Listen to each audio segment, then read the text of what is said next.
partner on course, as well as now Eric Hill leaving the line. Hey, he's, yep, there you go.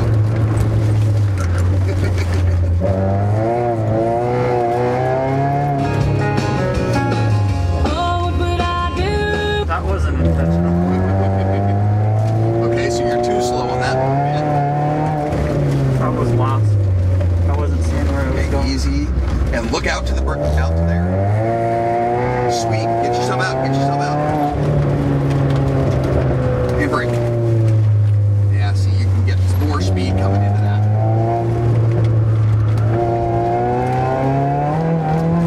Stay wide.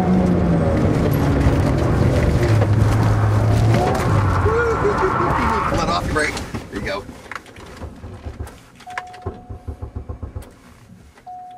Go ahead. I shut it. Oh, yeah. A lot of times if you shut it off, it'll reset. That's right.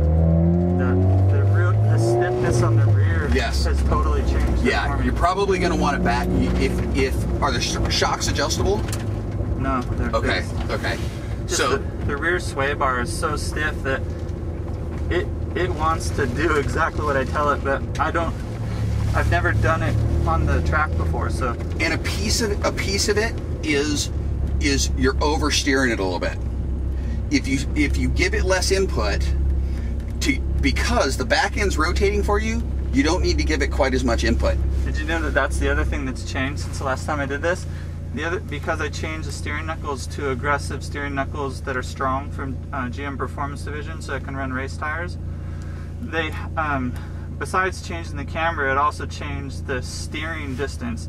So I have a quicker steering ratio than I've ever done before on the track. Right. And I've never driven this aggressively on the road.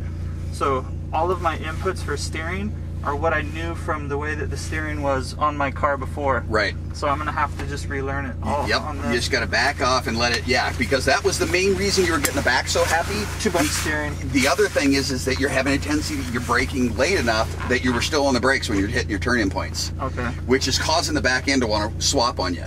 And so what was Settled happening, it like earlier. going into the slalom, okay, you're braking going, when you get to the right-hand turn, you were braking, and so the car rotated, and then when you made the turn back to catch it, which it gripped and pulled it around. you turned it too much, actually. Oh, yeah, okay. and so it flicked the other way, and then you caught it, and that was the thing. It was the same thing coming into the infield. You're flying around into the infield, but rather than being smooth, you flicked.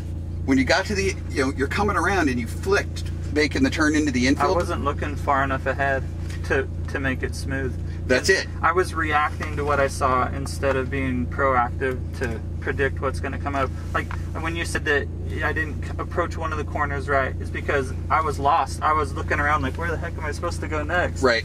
And that's going to be that key. Yeah, going out to the middle sweep out there, you ended up not going very fast either.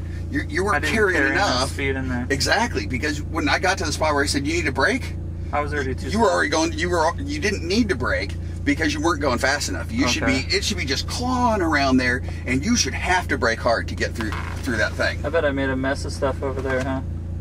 Shouldn't be too bad. I guess I better check my wheels to make sure I don't have pieces of stuff in my tire. But yeah, that's the main thing. Is you had this interesting variation of overdriving and underdriving. Overdriving in some spots. And Yeah, like coming around this into the infield, you overdrove a little bit, and you weren't prepared for it. That's where the car got away from you. It go on the entry to the infield. That was the first time I've ever experienced a fast corner with this setup. And that's where, to make that corner at the speed you should be able to make it, you should be aiming inside that entry cone into the infield and letting it walk my around. car just rotates so easy. That's exactly it. And so, if you have room in the tire pressures without rolling the tires over too much, you'd want to lower the pressures in the back too. Okay. Because you're needing to gain some grip out of the back of the car. Mind you, they're cold. The grip is bad today. All of that. It's going to be much better than that going forward. But you can see that obviously any tendency to understeer is gone. Oh yeah. Oversteer is where it is now. Yeah. The main thing that's going to fix that, though, more than anything else, is going to be quieter hands. Okay. Quiet your hands. How was my hand position? Your hand position looked fine, and it didn't really change a lot, even when you were flicking to catch it, because your catch moves were way too big.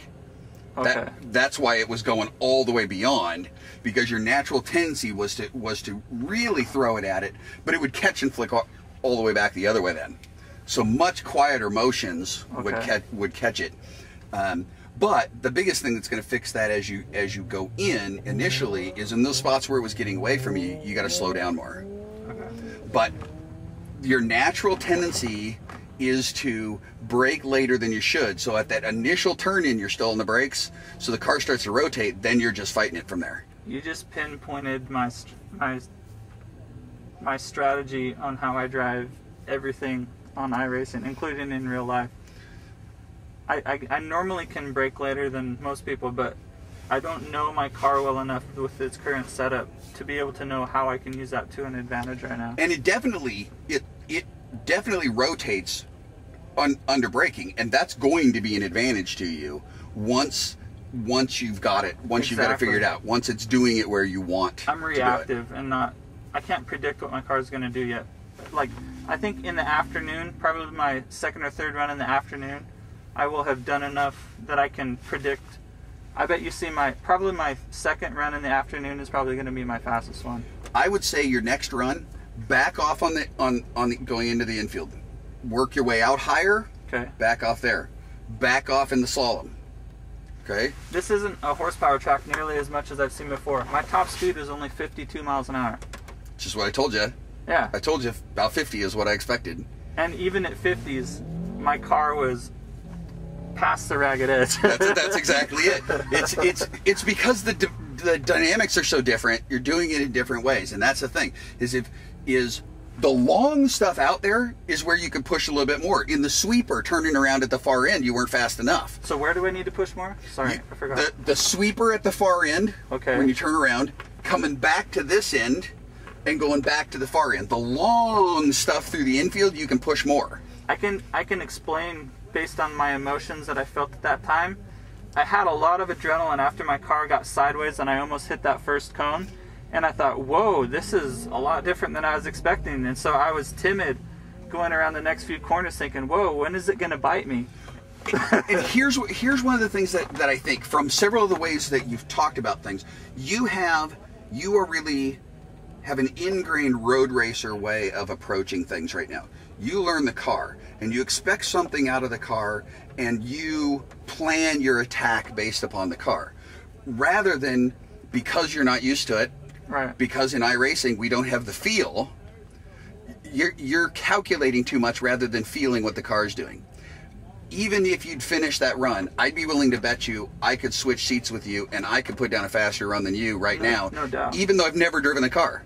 Well, how am I doing that? I don't know the car at all. Well, it's because I'm just taking what the car's giving me and responding to it rather than expecting something that I've already got in my head. I have recorded the feedback and that run, so this is going to be treasured to me.